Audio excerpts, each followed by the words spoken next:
ঈদের পরদিনও ঢাকা ছাড়ছেন অনেকেই। হুড়োহুড়ি এড়িয়ে তাদের এই যাত্রা হয়েছে আরও আনন্দময়।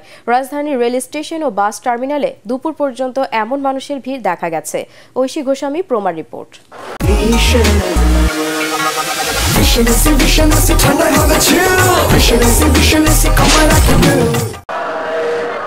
ঈদের আগে যানবাহনে ভিড় আর ভাড়া বেশি থাকায় পরের দিনটি নির্বিঘ্ন যাত্রার জন্য বেছে নিয়েছেন কেউ কেউ। কমলাপুর রেল স্টেশনে তাই ঈদের পরদিন ঢাকায় ফেরা যাত্রীর চেয়ে ঢাকার বাহিরে যাওয়া মানুষের সংখ্যাই বেশি। ঈদে পাওয়া কোরবানির মাংস সাথে করে নিয়ে গ্রামে যাচ্ছেন নিম্ন আয়ের মানুষ।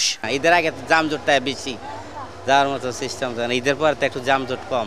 3 দিনের ছুটি পেয়ে নানা নানির সাথে দেখা করতে যাচ্ছি। মানে বাচ্চাদের স্কুল মাদ্রাসার জন্য ছুটি হয়েছে দেরি কইরা, আর ঈদের আগে কোনো টিকিট পাই নাই।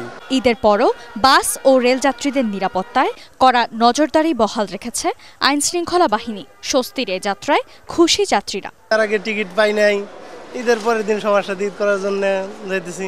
এখানে মা বাবার সাথে ঈদ করছি, এখন ঈদের পরের দিন আজকে গ্রামে যাইতাছি। আজকে আমাদের 24 জোড়া আন্তনগর এবং 15 জোড়া মেইল কমিউটার ট্রেন ঢাকা থেকে বিভিন্ন উদ্দেশ্যে ছেড়ে যাবে এবং একজোড়া স্পেশাল ট্রেন আছে। ভোগান্তি কম থাকায় এবারের ঈদ যাত্রা নিয়ে সন্তোষ জানিয়েছেন সাধারণ মানুষও।